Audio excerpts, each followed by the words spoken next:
आज सुबह से सोशल मीडिया और कई सारे न्यूज प्लेटफॉर्म्स पे खबर गर्दिश करती हुई नजर आ रही है, जिसमें बताया जा रहा है कि आगा सैयद रूहुल्लाह मेहदी अब जम्मू कश्मीर नेशनल कॉन्फ्रेंस के कैंडिडेट को बडगाम बाईपोल्स में सपोर्ट करने जा रहे हैं, उनके लिए कैंपेन करेंगे।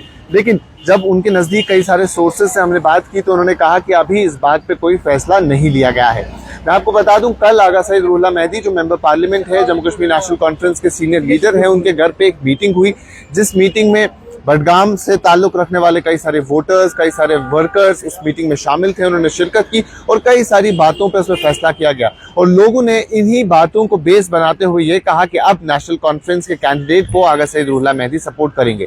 लेकिन उस मीटिंग में शामिल कई सारे ऐसे लोग जिनसे हमने बात की, उन्होंने कहा कि उस मीटिंग में सिर्फ और सिर्फ ये बात की गई थी कि आगे जाके किस तरीके से इस बात को समझा जाएगा और कैसे इस बात को देखना है, हमें क्या कुछ करना है, क्या कुछ स्ट्रैटेजी है, वो देखी गई। लेकिन अभी तक इस बात का फैसला बिल्कुल नहीं हुआ है कि क्या आगा सैयद रूहुल्लाह मेहदी जम्मू कश्मीर नेशनल कॉन्फ्रेंस के कैंडिडेट को बडगाम बाईपोल में सपोर्ट करेंगे। मैं आपको बता दूं, कुछ दिन पहले आगा सैयद रूहुल्लाह मेहदी ने एक इंटरव्यू में बात करते हुए कहा कि मैं फिलहाल बडगाम बाईपोल्स में जम्मू कश्मीर नेशनल कॉन्फ्रेंस के लिए कैंपेन नहीं करूंगा। उन्होंने साथ ही साथ ये कहा कि पिछले 1 साल में जम्मू कश्मीर की सरकार अपने प्रोमिसेस को डिलीवर करने में फेल हो गई है और आज मैं क्या चेहरा लेके वोटर्स के पास जाऊंगा और क्या कुछ बात लेके उनसे वोट मांगूंगा, और यही चीजें उन्होंने साइट की। उसके बाद जम्मू कश्मीर नेशनल कॉन्फ्रेंस की तरफ से ऐसा कोई सॉलिड बयान नहीं आया है। बडगाम बाईपोल्स जो होने वाले हैं, 20 तारीख नॉमिनेशन की आखिरी डेट है, अभी भी 3 दिन बाकी है, लेकिन जम्मू कश्मीर नेशनल कॉन्फ्रेंस का कैंडिडेट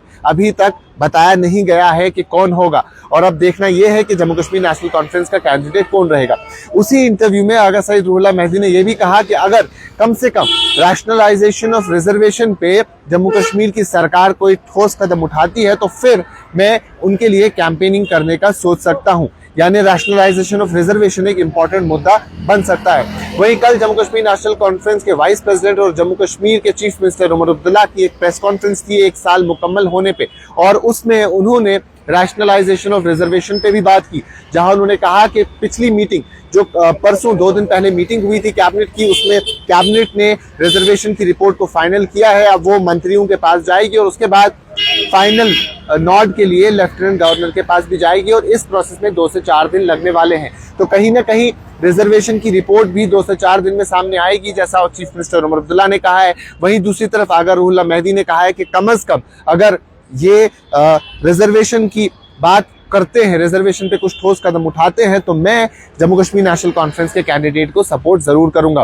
पीपल्स डेमोक्रेटिक पार्टी का कैंडिडेट सामने आ गया है, अवामी इत्तेहाद पार्टी का कैंडिडेट सामने आ गया है, भारतीय जनता पार्टी का कैंडिडेट सामने आ गया है, इंडिपेंडेंट्स कई सारे कैंडिडेट हैं जो वहां से लड़ने वाले हैं। लेकिन जम्मू कश्मीर नेशनल कॉन्फ्रेंस जो इख्तिदार में है, उनका कैंडिडेट अभी तक अनाउंस नहीं किया गया है। तो अब देखना यह होगा कि कैंडिडेट कौन रहेगा और उसके साथ साथ क्या आगा रूहुल्लाह मेहदी आने वाले वक्त में जम्मू कश्मीर नेशनल कॉन्फ्रेंस के कैंडिडेट को बडगाम बाईपोल में सपोर्ट करते हैं या नहीं करते हैं। अभी के लिए इतना ही। बाकी तमाम मजीद मालूमात के लिए अब बने रहें कश्मीर लाइव के साथ।